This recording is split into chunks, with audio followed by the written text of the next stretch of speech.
তারপরে ভাইয়া এটা বিক্রি হয়ে গেছে। এই যে এই স্যামসাং এর একটা ফ্রিজ দেখেন, অনেক আপুরা আছে না স্টুডেন্ট বা ভাইয়ারা আছে স্টুডেন্ট যে একটা ফ্রিজ কিনবো একটু কম বাজেটে, লো বাজেটে, এটা সবকিছু অরিজিনাল আছে, কিন্তু এই যে একটু স্পট আছে ভাই, একটু স্পট আছে, এই যে একটু ভাঙ্গা আছে, কিন্তু ফ্রিজের ঠান্ডা 100% ঠিক আছে। কম্প্রেসার ঠিক আছে, কম্প্রেসার অরিজিনাল কম্প্রেসার ভাই, আচ্ছা ঠিক অরিজিনাল কম্প্রেসার।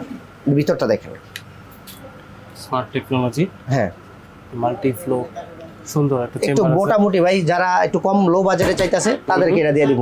এটা আজকে 9000 এ দিয়ে দিব। 9000 টাকা, 9000 এই স্যামসাং এর 11 সেফটি ফ্রিজটা দিয়ে দিব। 11 সেফটি, শুধু এটার একটু এই যে একটু প্লাস্টিক ভাঙা, একটু স্পট আছে, তার কারণে দিব ভাই। প্লাস্টিক ভাঙা, স্পট, বডি মারি খাওয়া, ট্যাপ খাওয়া, এগুলা দেখে লাভ নাই।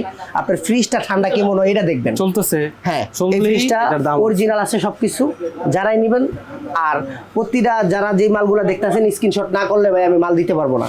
প্রতিটা মাল স্ক্রিনশট করবেন, কারণ আমার মালগুলো আছে কি নাই আমি আপনাকে বলবো। এটা আজকে দিব ভাই 9000 টাকা দিয়ে দিব। 9000 টাকা, হ্যাঁ, 9000 টাকা এটা আছে। তারপরে এই যে একটা ওয়ালটনের ফ্রিজ আছে, ওয়ালটনের ফ্রিজ, হ্যাঁ ওয়ালটনের, এটা কম বেশি সবাই আমরা উপরে চিনি। ডিপ নিচে নরমাল ওয়ালটনের, ড্রয়ার আছে একটা সুন্দর, এটাও 9000 এ দিয়ে দিব ভাই। 9000 হ্যাঁ, তারপরে ভাইয়া এই যে